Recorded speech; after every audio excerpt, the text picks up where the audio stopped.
심판의 왕으로 오신 것 같은 그러한 모습을 보여집니다. 그러나 오늘 말씀을 통해서 분명히 우리에게 주시는 그러한 말씀에 또한 은혜가 있기에 여러분들과 같이 말씀을 나누려고 합니다.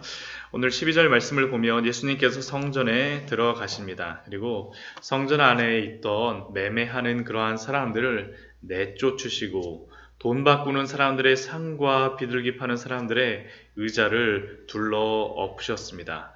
왜 예수님께서 이런 행동을 하실까요?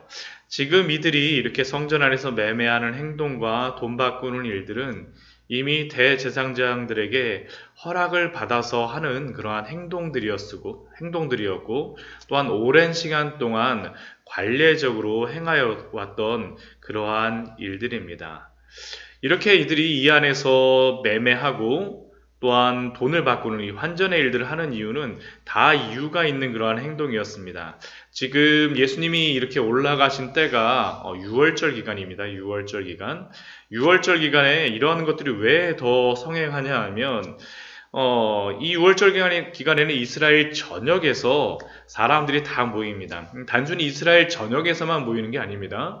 바벨론의 그러한 포로와 또한 아수르의 그러한 포로된 이후에는 온 이스라엘 사람들이 다 세계 각국으로 다 흩어졌습니다. 디아스포라라고 이야기를 하죠. 세계 곳곳에 있는 그러한 이스라엘 백성들이 6월절과 그리고 또한 오순절, 그리고 초막절 이 세 절기에는 하나님께서 보면 구약 성경에 보면 나의 성전에 와서 예배하라고 말씀을 하세요. 그렇기 때문에 이 사람들은 의무적으로 다 한 번 정도는 와야 됩니다. 언제 뭐 꼭 다 오는 사람도 있겠지만 못 오는 사람들의 하나에서는 그때에 맞춰서 한 번 정도씩은 오거나 아니면 평생 일생 뭐 어떤 수건 사업으로 다 오는 그런 경우도 있겠죠.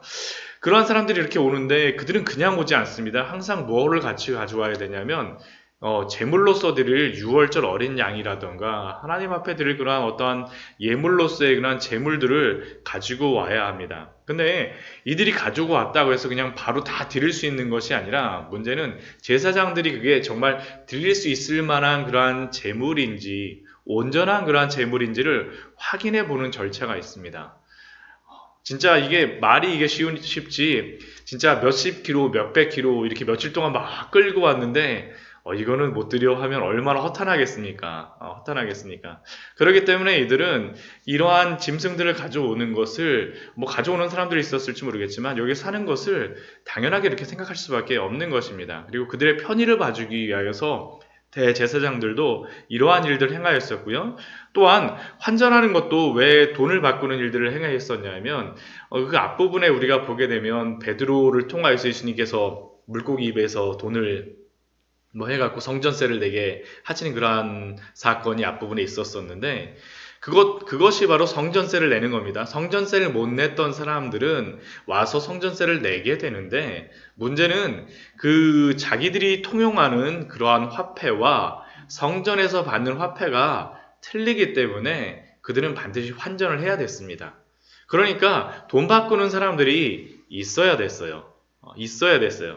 이들은 이것이 당연하다라고 생각했었고 그렇기 때문에 그 대제사장들도 이것들을 허용하고 대제사장들의 허락하에 이러한 일들이 벌어지고 있었습니다. 그런데 예수님께서 그렇게 평소와 같이 평화롭게 6월절을 준비하고 있는 그들에게 가셔서 그 모든 매매하는 것들과 상들과 의자들을 다 둘러 엎으셨습니다. 왜 그렇습니까? 13절 말씀을 보면 기록된 바 내 집은 기도하는 집이라. 하나님의 성전은 기도하는 집이었기 때문입니다. 특별히 이들이 지금 이렇게 장사를 하는 곳이 어디인가를 아는 것이 굉장히 중요합니다. 이들이 지금 장사하는 곳이 성전에 예수님께서 들어가셔서 이러한 것들을 보시잖아요. 이 어디냐면 성전 안에 들어가게 되면 큰 이제 공터 같은 것이 공간 같은 것이 나오는데 거기가 이방인의 뜰이라고 이야기를 합니다.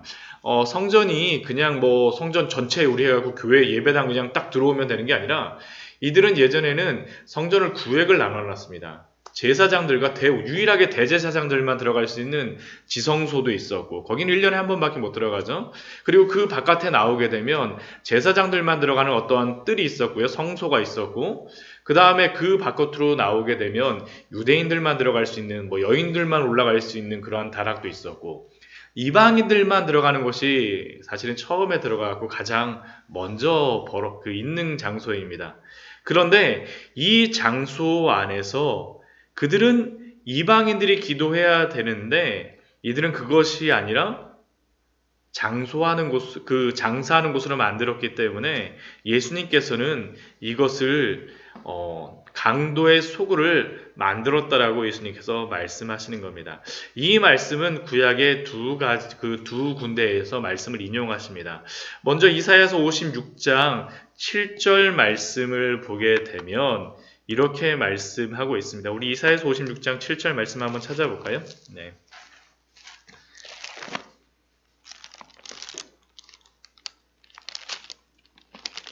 이사야서 56장 7절 말씀입니다.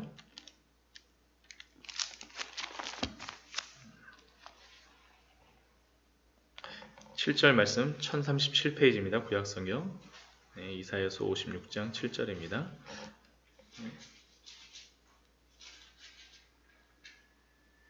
같이 읽겠습니다. 내가 곧 그들을 나의 성산으로 인도하여 기도하는 내 집에서 그들을 기쁘게 할 것이나 그들의 번제와 희생을 나의 제단에서 기꺼이 받게 되리니 이는 내 집은 만민이 기도하는 집이라 일컬음이 될 것임이라. 번제와 희생을 받게 되는데 그 성수의 본래 목적, 왜 그곳에서 받으십니까? 내 집은 만민이 기도하는 집이기 때문입니다. 본래의 목적이 만민이 기도하는 집이기 때문에 그곳에서 제물들을 받으신다는 거죠. 그리고 이것에서 만민이 기도하는 집, 이 만민이 누구인가를 그 앞부분 6절 말씀에 보면 이렇게 기록하고 있습니다.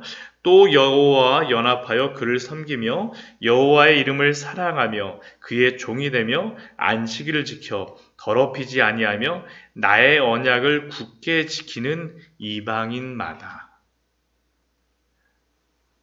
성전은 이스라엘 백성들만 오는 것이 아니라 하나님과 연합하며 그를 섬기며 그의 이름을 사랑하며 종이 되기를 소원하고 안식일을 지키기를 소원하는 그러한 언약을 굳게 지키는 이방인들도 같이 와서 만민이 기도하는 집인데, 지금 이들은 장사하는 곳으로 삼음으로 말미암아 이방인들은 어떻게 합니까? 기도할 수가 없습니다. 기도할 수가 없습니다. 하나님이 성전을 만드신 목적을 이들은 어긴 거죠. 그래서 그곳을 강도의 소굴로 만들었다라고 이야기합니다. 이 강도의 소굴로 만들었다라는 것은 예레미야 7장 11절의 말씀입니다. 이 말씀도 한번 찾아보도록 하겠습니다. 이 뒤에 바로 이사야서 뒤에 나오는 말씀이죠. 예레미야 7장 11절 말씀입니다. 예레미야 7장 11절입니다.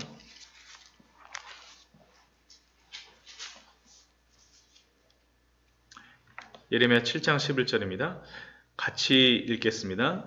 내 이름으로 일컬음을 받는 이 집이 너희 눈에는 도둑의 소굴로 보이느냐? 보라, 나 곧 내가 그것을 보았노라. 여호와의 말씀이니라. 지금 하나님께서는 예레미야를 통하여서 내 이름으로 일컬음을 받는 이 집이 도둑의 소굴로 만들어졌다라고 이야기하죠. 근데 이 도둑의 소굴이라고 하나님께서는 말씀하시지만, 그러나 이 도둑의 소굴에서 예배하는 자들은 뭐라고 이야기하냐면 7장 4절 앞에 말씀에 보면 이렇게 기록되어 있습니다. 너희는 이것이 여호와의 성전이라, 여호와의 성전이라, 여호와의 성전이라, 여호와의 성전이라 하는 거짓말을 믿지 말라. 그들은 여호와의 성전이라, 성전이라, 성전이라, 성전이라 하면서 제사도 드리고 예물도 드리지만 그들은 어떻다라는 겁니까? 거짓말하는 자들라는 거죠. 거짓말하는 자들. 10절 말씀에 보면 또 그렇게 말씀하십니다. 내 이름으로 일컬음을 받는 이 집에 들어와서 내 앞에 서서 말하기를 우리가 구원을 얻었나이다. 성전이다, 성전이다, 성전이다, 성전이다 하면서 우리는 구원을 받았습니다라고 하지만 그들이 행하는 것은 무엇입니까? 이는 이 모든 가증한 일을 행하려 함이로다. 그들이 드리는 그러한 모든 제사와 예물은 가증한 것이다라고 하나님께서 말씀하여 주시죠. 왜요? 내 집은 만민이 기도하는 집인데 이방인들도 같이 와서 여호와와 연합된 자들이 같이 와서 기도하고 하나님께 예배 드려야 되는데 어떻게 합니까? 장사하고 자기들의 편의를 위하여서 그 편의를 봐주고 돈 바꾸고 하나님의 집을 기도하는 집이 아니라 장사하는 집으로 만들었다라는 것이 하나님의 말씀입니다. 그리고 예수님이 이것에 대해서 이렇게 말씀하시죠. 이렇게 말씀하세요.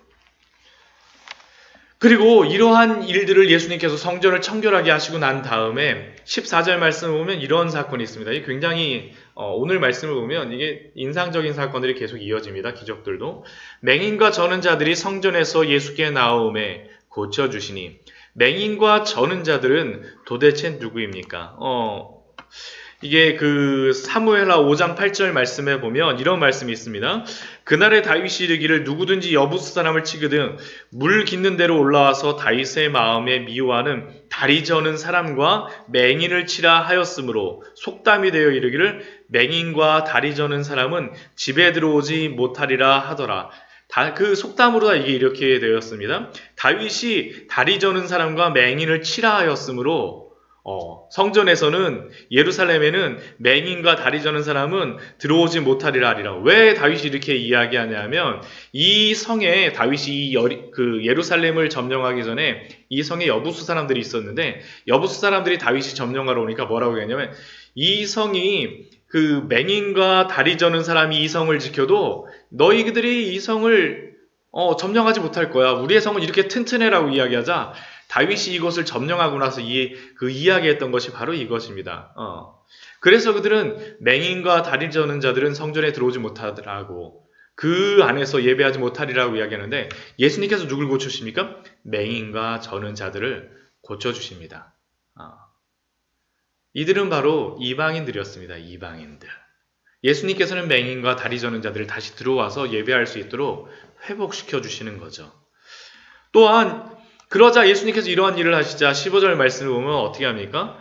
대제사장들과 서기관들이 예수께서 하시는 이상한 일. 예수님이 하시는 일이 무슨 일입니까? 이상한 일입니다. 성전에서 장사하는 자들을 내쫓으시고 청결케 하신 것을 보고 그들은 이상히 여겼습니다. 왜 그렇습니까? 우리가 보았던 것 같이 내가 허락한 대제사장인 내가 허락한 일이고 대대로 행하도 오던 아주 편한 그러한 전통인데 도대체 너가 무엇인데 너가 와서 이런 일을 행하냐라는 겁니다. 그들이 보기에 예수님은 이상한 사람이요 이상한 일을 행하는 행패꾼? 그러한 사람으로밖에 보지 않았던 겁니다. 그리고 그 주변에서 예수님을 향하여서 호산나 다윗의 자손이여 하는 애꿎은 어린아이들을 보며 그들은 노하였습니다. 그리고 이러한 그들에 대하여서 예수님께서는 그 시편 8편 2절의 말씀으로서 인용하셔서 그들에게 대답하시죠. 어린아기와 젖먹이들의 입에서 나오는 찬미를 온전하게 하셨다 함을 너희가 읽어본 일이 없느냐.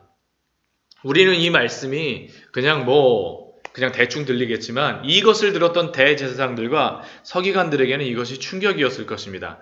왜냐하면 어린아이와 젖먹이의 입에서 나오는 찬미는 누구를 향한 찬미냐면 하나님을 향한 찬미예요. 하나님을 향한 찬미. 그런데 지금 호산나 다윗의 자손이요. 누구를 찬양하고 있습니까? 예수님을 찬양하고 있는데 그것이 바로 하나님을 향한 찬미라는 것이니까 예수님이 어떤 분이라는 겁니까? 하나님이다라고 그들에게 말하고 있는 겁니다. 결국 지금 하시는 일이 무엇입니까? 이 성전의 주인이신 참된 주인이신 예수 그리스도가 오셔서 이곳에서 무엇을 행해야 되는지 그들에게 알려주시고 본래의 목적을 지금 회복시켜 주셨는데 그 주변의 사람들은 그것을 모르고 예수님을 이상한 사람으로 여겼다라는 겁니다.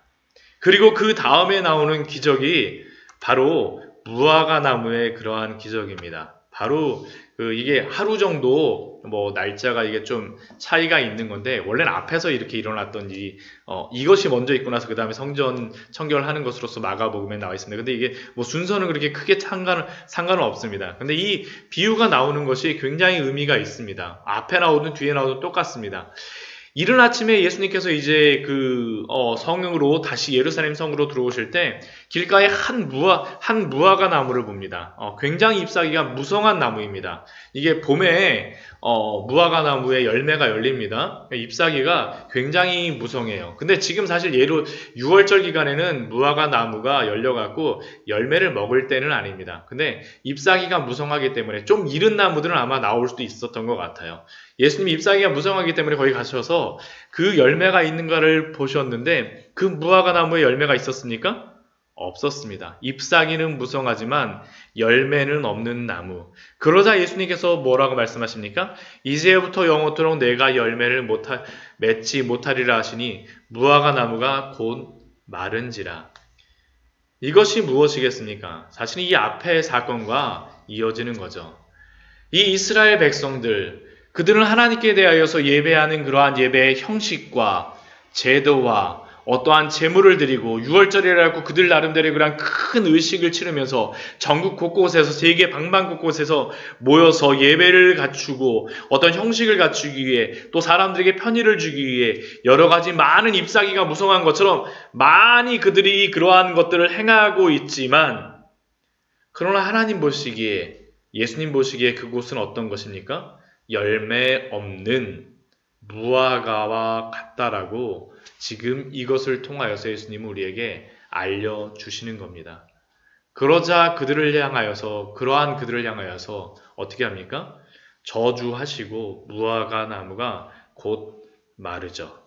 그리고 예수님의 저주와 같이 이스라엘 백성들은 40년 후에 예수님을 못 박아 죽이죠. 일주일 후에 이스라엘 백성은 로마에게 멸망당한 이후로 그들은 더 이상 예루살렘 성전을 더 이상 갖지 못하게 되었습니다. 그들은 이 예루살렘 성전에서 여호와의 성전이라 여호와의 성전이라 여호와의 성전이라 하면서 그들은 그곳을 그렇게 귀히 여겼지만 그곳은 더 이상 존재하지 않게 되었습니다. 우리는 이 말씀을 보면서 굉장한 위기의식을 느낄 수밖에 없습니다. 우리의 조국교회의 모습들 어떠한지, 예배하는 그러한 형태와 많은 사람들, 우뚝우뚝 솟아있는 그러한 건물들과 많은 성도들이 와서 그 예배한다라고 하지만 실제로 우리의 모습들은 어떠한지, 형식적인 예배의 모습만 남아있는 우리의 모습들은 아닌지, 이것은 단순히 한국교회의 현실만을 이야기하는 것은 아닙니다. 우리 자신에게도 우리의 모습은 혹시 이러한지 우리는 살펴보아야 합니다. 그냥 단순히 그냥 예배에 대한 형식만 갖추고 경건의 모양만 있고 경건의 능력은 없는 우리의 모습은 아닌지, 그냥 우리의 하나님을 사랑하는 마음과 여호와 연합됨으로 말미암아서 그 안에서 안식일을 거룩히 여기고 아까 우리가 이사야서 말씀과 예레미야서 말씀에서 보았던 것 같이 그 우리의 그러한 이방인들을 향하여서 기도하라고 하신 그러한 성전에서 우리는 무엇을 하고 있는지, 정말로 참되게 하나님을 예배하고 있는지, 그게 아니라 우리의 어떤 편의를 만족시키기 위하여서 우리의 편리를 위하여서 교회에서 예배하고 있는 것은 아닌지, 만약 우리가 그렇다면 우리도 회개해야 될 사람들입니다. 회개해야 될 사람들입니다. 만민이 기도하는 집에서 기도하며 회개하라고 예수님이 이 말씀을 통하여서 이 새벽에 우리에게 말씀하십니다. 그런데 이러한 예수님의 말씀에 대하여서 제자들은 이해를 했을까요?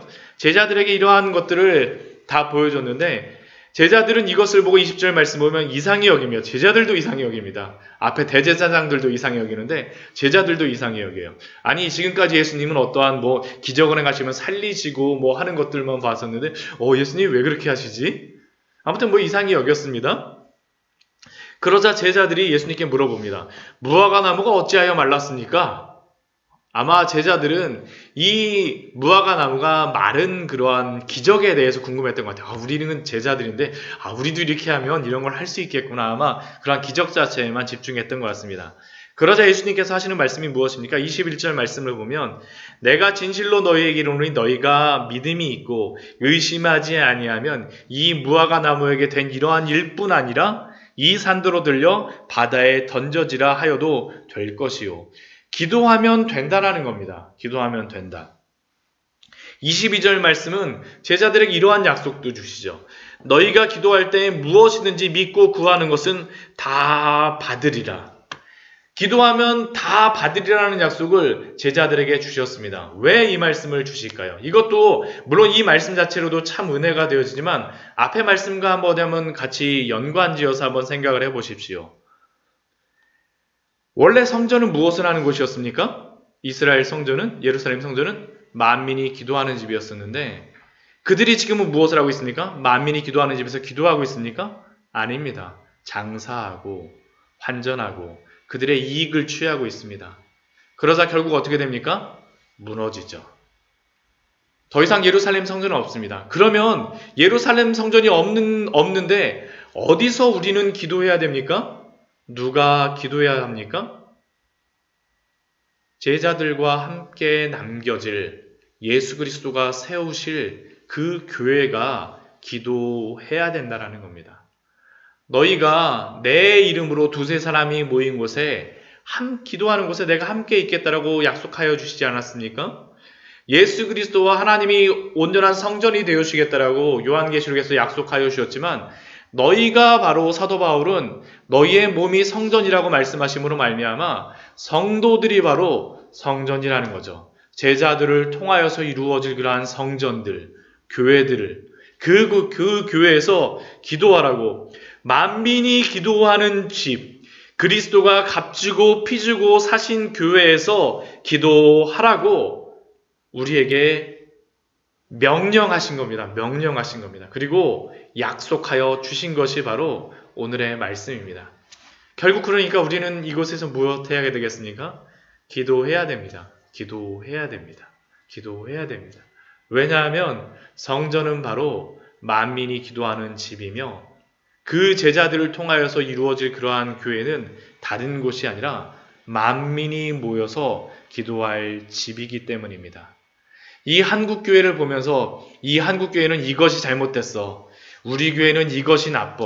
우리 목사님 이래. 우리 성도님 이래. 우리 뭐 이래.